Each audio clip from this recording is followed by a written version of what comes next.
What do you feel are the biggest issues or challenges facing the town in the coming year? And if elected, what are your top priorities?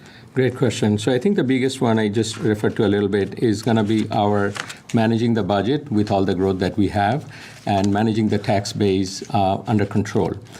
Because of the growing needs as well as the rising debt service that we are going to see with all the debts that we already have.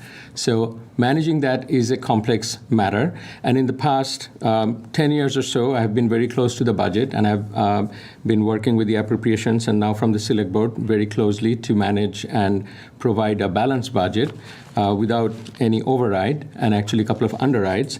And even this year, after having our very much needed school capital debt from last year, this year we went further into fiscal discipline and having zero debt addition. So that type of discipline and I think fiscal responsibility and fiscal oversight is what I bring to the table, and that's what I see as the biggest challenge that we need to manage and be very cognizant and very close to while serving as a Select Board in the coming years. All right, thank you. Mr. Kisner, same question. What do you feel are the biggest issues or challenges facing the town in the coming year?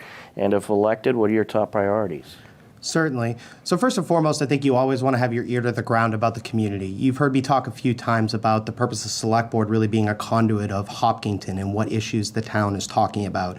I don't know what you're discussing around your kitchen table, but right now around mine, we are concerned about the quality of water in town, the availability of water in town. We're concerned about the property taxes. 85% of our town's operating budget comes from our property taxes. It's more than $100 million, folks. I don't know about you, but we can only afford that tax and spend growth for so long before we need to find a new way to grow revenue in town. And I know that because people are coming and telling me that we are pricing them out of this community. And in some cases, these are the very people who helped build the town into the state that it is in today. So finding a way to make this a place that can grow but be affordable and sustainable for all generations of the community, and not just one where you tax and spend and we thank you once your kids graduate and we ask you to leave and make room for somebody else. That's not the community fabric I envision. I ultimately see significant challenges with capital expenditures and growth, much as Shahadul noted. I think that's why my significant experience on the Capital Improvement Committee and my understanding of the financial nuances in our town will bring significant benefit to the board. Thank you. Mr. Doyle, same question. What do you feel are the biggest issues or challenges facing the town in the coming year? And if elected, what are your top priorities? Great. Yeah, a lot of similar trends here, but number one priority is figuring out water, right? Quality and quantity, making sure that we have enough and it's suitable for drinking is most important in my mind, and it's from the people that have been reaching out to me about running, what they've been listing as top of their mind as well. Also a focus on financial discipline, making sure that we are being responsible and trying to keep our taxes as low as possible so that people aren't being forced to move out of town. Similar approach on that vein with financial challenges facing seniors, where I think we've already taken a step in the right direction to address that. Need to attract more businesses to town, which we'll be talking more about in a couple of days. And then one that didn't get put up yet was traffic. I would like to talk with some of the experts in town to see if there's something we can do. I don't have a solution to it yet, but I would like to work with our town to see if there is something that we can do to address that. All right. Mr. Kisner, I have a follow-up. You mentioned water quality. How would the Select Board plan to trying to better the quality of water in town? So I don't think the Select Board plays a role in directly bettering the quality of water in town. Like any leader, you empower the individuals and experts, and in this case, there are numerous boards that are tasked with going after this. I believe it's the Water and Sewer Enterprise Task Force, because someone will correct me on the name of it. But we have a board that's been empowered by the Select Board that is specifically looking into this issue, continuing to provide them resources, getting feedback from them. What's the guidance that they're looking for, the top-level decision-making and leadership signal, the support that they need, the obstacles that they're facing.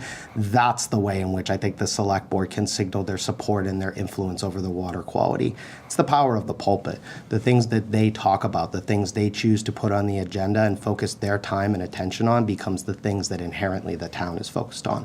So no, Matt Kisner cannot be a filter for your water, but yes, the Select Board can help focus and empower those who are tasked with doing so on your behalf.